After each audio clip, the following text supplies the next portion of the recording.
Violette Szabo, the agent who fought 50 Nazis. Alone before being executed, June 10th, 1944. At 1:30 p.m., a sun-baked wheat field near Salon-la-Tour, central France. The air is thick with the smell of trampled dirt and cordite. Violette Szabo is running. Her breath burns in her chest. Behind her, the mechanical roar of German half-tracks tears through the quiet countryside. Men of the 2nd SS Panzer Division, Das Reich, some of the most hardened, brutal killers of the Third Reich, are fanning. Out across the perimeter, they are hunting her. She is 22 years old. She's a mother to a 2-year-old girl. And right now, she's the only thing standing between her local resistance commander and a German firing squad. Her foot catches on a hidden rut in the earth. Her ankle twists with a sickening snap. Violette collapses into the wheat. Pain blindingly sharp shoots up her leg. She tries to stand, but the limb is useless. The German shouts are getting closer. The clatter of Mauser rifles being readied echoes across the field. Beside her, Jacques Dufour, a local Maquis leader, hesitates. He reaches for her, desperate to drag her to the safety of the distant tree line. Violette pushes his hand away. She pulls a 9mm Sten Mach 2 submachine gun to her shoulder. It is a crude, stamped metal weapon, but in trained hands, it is devastatingly lethal. She looks at Dufour. She tells him to run. She tells him she will buy him the time he needs. He vanishes into the brush. Violette is left alone. She rests the barrel of the Sten gun on a fallen log. She checks her magazines. She has limited ammunition against half a company of Waffen SS soldiers. Her finger curls around the trigger. She breathes out. The first gray uniforms break through the wheat. Violette Szabo does not surrender. She opens fire. To understand how a young mother from London ended up bleeding in a French field, fighting off 50 Nazis alone, we have to look back to a time before the world caught fire. We have to look at the woman before she became a weapon. Violette Rain.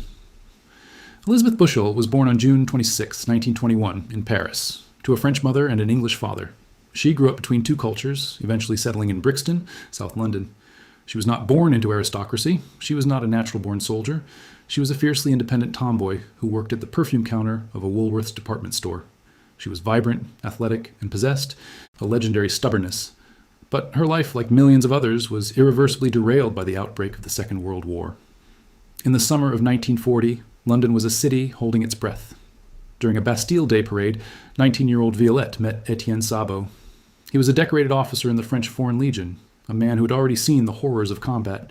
He was also 31 years old. It was a wartime romance, fast, intense, and desperate. They were married within 5 weeks. For a brief moment, amidst the wailing of air raid sirens, Violette had a glimpse of a normal life. She became pregnant. She dreamed of the day the war would end and they could raise their child in peace. But war does not respect dreams. In October 1942, Etienne was deployed to North Africa. He was leading his men at the Second Battle of El Alamein in Egypt when German shrapnel tore into his chest. He bled to death in the desert sand. He never met his daughter, Tanya, who had been born just 4 months earlier. The telegram arrived in London. The world shattered. Grief is a heavy, paralyzing force. For some, it is the end of their story. For Violette Szabo, grief was a forge. She did not want sympathy. She wanted vengeance. She wanted to hurt the regime that had stolen her husband and made her daughter fatherless. The British military noticed her. More specifically, the Special Operations Executive noticed her. The SOE was Winston Churchill's secret. Army ordered to set Europe ablaze. They needed people who spoke flawless French, who could blend into occupied territory, and who possessed an unbreakable will. Women were highly sought after. They could move through checkpoints more easily than men, acting as couriers, radio operators, and saboteurs. Violette was recruited into F Section. Her code name became Louise. The training was brutal, designed to break those who weren't ready for the psychological terror of working behind enemy lines. In the freezing Scottish Highlands, Violette learned to kill silently. She learned unarmed combat, explosives, sabotage, and how to operate clandestine radios. Instructors noted her marksmanship was exceptional. She was fearless, perhaps to a fault. They also noted her deep sadness, but they could not deny her competence. By early 1944, she was ready. On the night of April 5th, 1944, Violette climbed into the dark belly of a B-24 Liberator bomber. She was plunging into occupied France. Her first mission was practically a suicide run. The salesman resistance circuit in Rouen had been infiltrated by the Gestapo. The leader, Claude Malraux, had been arrested.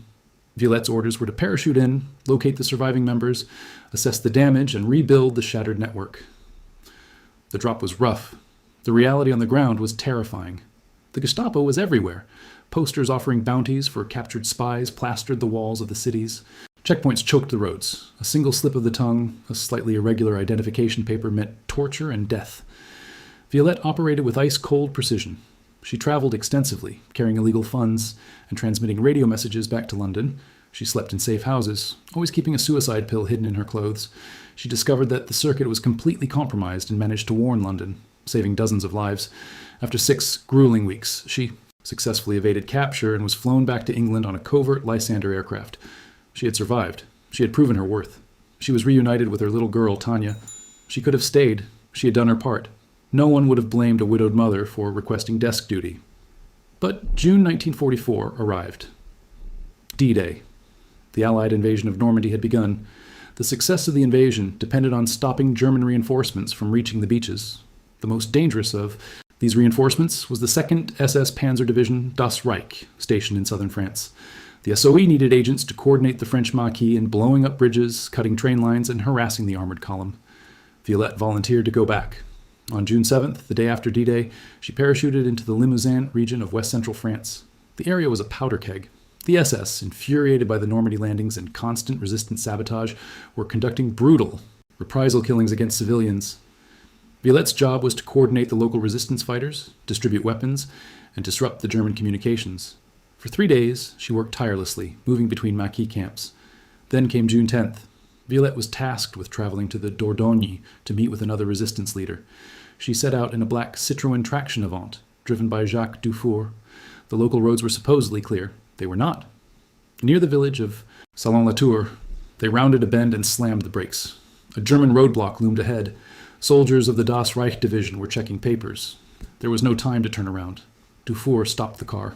Violette knew immediately what had to be done. She grabbed her Sten gun. "Run!" she told him. They burst from the vehicle before the Germans could surround them. Bullets immediately tore through the air, shattering the car's windows. Violette and Dufour sprinted toward the cover of a nearby wheat field. This brings us back to the heat, the dirt, and the twisted ankle. Unable to run, Violette takes her stand behind the apple tree and the fallen log. The German soldiers advance, expecting an easy kill. Violette waits until they are within range. The Sten gun barks, short, controlled bursts. A German soldier falls, then another. The SS troops dive for cover, surprised by the ferocity of the return fire.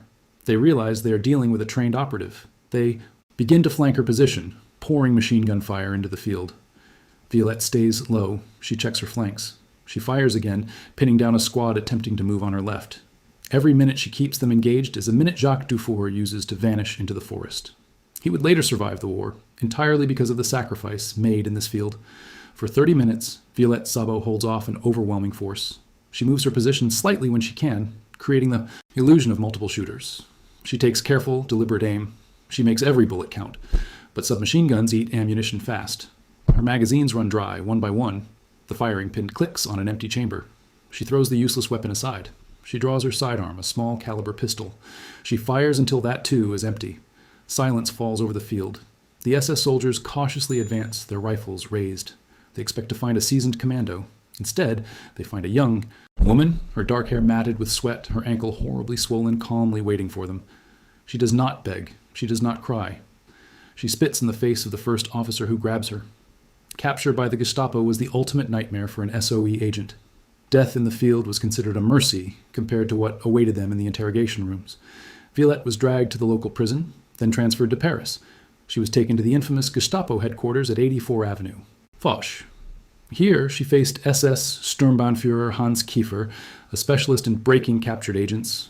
The interrogation was horrific. She was subjected to brutal physical torture, sleep deprivation, and psychological torment. They demanded names, radio frequencies, drop zones.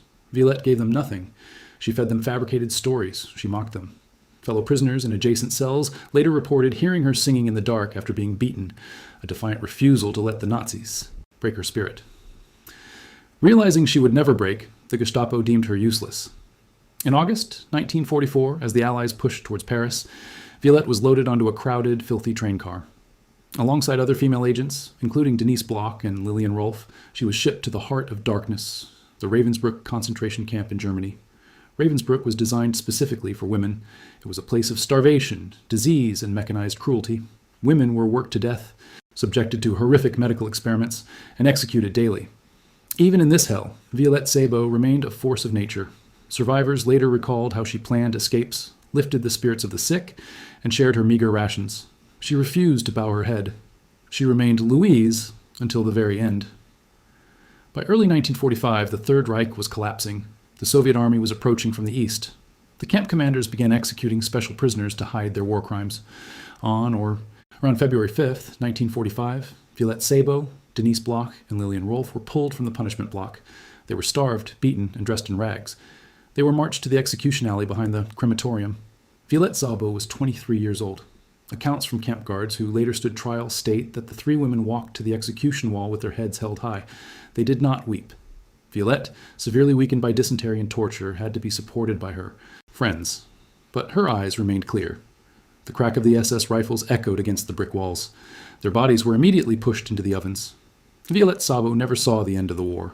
She never saw the liberation of Paris. She never got to hold Tanya again.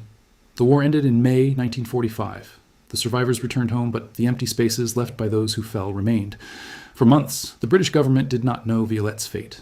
It was only after extensive investigations by Vera Atkins, the intelligence officer who had helped train the female agents, that the horrifying truth of Ravensbrück was uncovered. The sacrifices of the women of the SOE had been profound, yet they initially faced the danger of being forgotten by a world eager to move on from the trauma of war. But Violette's bravery was too monumental to be buried in the ashes of Ravensbrück. On January 28, 1946, a profound and heartbreaking scene unfolded at Buckingham Palace in London. King George VI stood in the Grand Hall. Before him stood a tiny 4-year-old girl in a blue dress. It was Tanya Szabo. The king leaned down and pinned a medal to the little girl's dress. It was the George Cross, the highest civilian award for gallantry in the United Kingdom, second only to the Victoria Cross. Violette Szabo was the first woman in history to be awarded the George Cross. She was also posthumously awarded the French Croix de Guerre and the Médaille de la Résistance. The citation read, in part, "She was continually and courageously active in the resistance. She fought a gallant action alone. She was arrested and subjected to brutal treatment. She never lost her courage." It is easy to look at history through the lens of statistics, dates, troop movements, lines on a map. But wars are fought and won by individuals who make impossible choices. Violette Szabo was not a superhero. She was a shopgirl. She was a grieving widow. She was a mother who loved her daughter more than anything in the world. Yet, when confronted with the absolute evil of fascism, she chose to leave the safety of her home. She chose to jump into the dark. She faced the agonizing reality of female operatives, constantly underestimated, operating in a society that dictated women should stay away from the front lines. She shattered those expectations, not with words, but with cordite and silent resilience.